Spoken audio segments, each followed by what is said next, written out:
Čau visiem, man paprasīja parādīt, kā es izšuju ar pērlītēm. Tātad klāt, protams, vienmēr nāk visur instrukcija, bet es pati skatījos YouTube krievu valodā pamācības, lai saprastu, kā to visu darīt. Jo, skatoties pēc instrukcijas, protams, te ne visai var tā īsti saprast. Tātad šitā nav kanva, šitas ir audums skaitās. Un tātad uz maisiņiem ir norādīti numuri.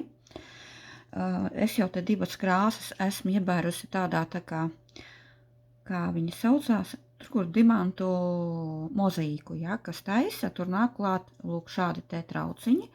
Es tātad divas krāsas izbēru, kuras visvairāk tiek izmantotas. Un katrai krāsai savs numurs. Piemēram, gaiši sarkanai ir 9. numurs. Un tumši sarkanai, jeb pat bordo krāsai, ir 8. numurs. Un klāt nāk arī diegi, protams.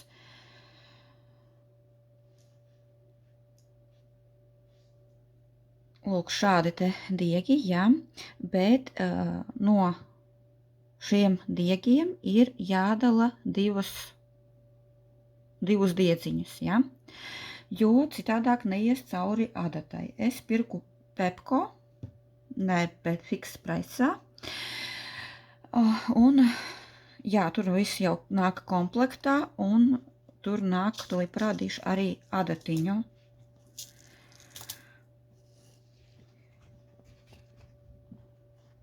Tātad tur nāk klāt, lūk, šāda te maza smalka adatiņa. Es nezinu, cik viņa tagad īsti ir redzama. Un gribu parādīt,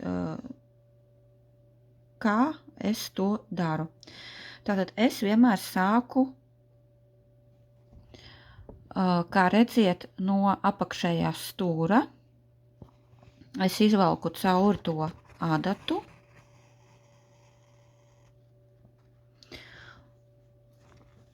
Tad es ņemu pašu dimantiņu, bet jā, kaut kādiem dimantiņiem. Tad es ņemu pašu šito te pērlīti, mēģinu viņu dabūt, jā, uz adatas, lūk. Un tad es, lūk, lieku šajā te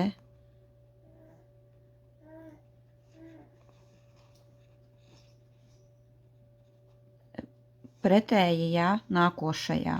Nevis taisni, bet blakus, jā. Tas ir tā, kā mēs izšujam krustiņus, bet tikai šeit viņš skaitās puskrustiņš. Un šādi velkam, un pērlīte, lūk, ieiet savā vietā. Tāpēc tam, protams, šeit mēs neredzam, kā mēs viņu velkam, jā. Līdz ar to, kā es parasti daru, es vienkārši kaut kur bakstu, paskatos, kur tā adata iznāk, kur viņa iznāk nepareizi.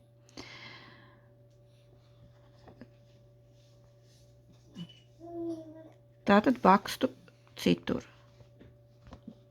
Te ir ļoti jāskatās, ja, lai viņi iznāk pareizi, lai mēs ietu vienā virzienā. Tad, kur mēs iznākam blakus. Tā, man kāds pamodās, es jums šito vēl parādīšu, un tad viss.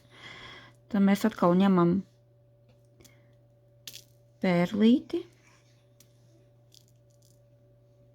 Lūk, paņemam pērlīti. Un atkal kur aizpildam šo te. Ļoti grūtā parādīt ir, bet cerams, ka es saprotami. Un tā mēs atkal aizvelkam tā ciet. Un tādā veidā mēs veidojam šīs pērlītes. Un, ja kāds grib zināt par to, ka te viss ir redzams, cik es interesējos lētajiem komplektiem, tā ir, ja? Tā kā, nu, lūk, tā mēs arī liekam tās pērlītes, tālāk mēs liekam nākošo krāsu, kas mums ir, un šādā veidā, ja. Un tad, kad mēs gribam pabeigt, es te diegu negribēju raut nost, bet, ja jūs gribat pabeigt, tad ir jāvelk cauri šitiem visiem, ja, piemēram, kur pirmā rinda, ja, jūs vienkārši izvelkat cauri diegu un viss. Un nostiprināt arī ir tā, kad jūs gribat nostiprināt pirmo krustiņu, pēc šī paša principa, bet tikai bez pērlītes 2 reizes no aizmuguras aizvelkam šeit to diegu bez pērlītes, pēc tam atkal vēl vienu reizi, un tad vēl vienreiz pārvelkam. Tas ir 2 reizes, mēs bez pērlītes vienkārši diegu izvelkam cauri. Un pēc tam jau 3. reizi mēs jau liekam pērlīti. Tas ir tikai pirmais krustiņš, pēc tam pārējie vienkārši iet ar vienā diegā, nu, ar vienu piegājienu, ja, un vienā virzienā. Un pabeigt tā, kā es jums teicu. Nu, lūk. Un to diegu galiņu, ja, kas paliek, kad jūs nostiprināt pirmo krustiņu, jūs arī izvelkat cauri tikko tādam te, ja, kas ir šeit. Pamēģināšu jums tuvāk parādīt. Tā. Lūk, man rekur šeit ir nostiprināts, ja, un nav ne mēzekla nekā. Protams, varbūt te gluži nav pareizi man darīts, jā, nu, tādā ziņā, ka viņam varbūt tā nav jābūt otrā pusē, bet, nu, es domāju, tas nav tik svarīgi, jo negribās tomēr raut to diegu nost un noderēs gan jau vēl kaut kur līdz ar to. Nu, lūk, tad es pēc tāda principa taisu un veidojas, lūk, pērlīšu izšūšana tādā veidā.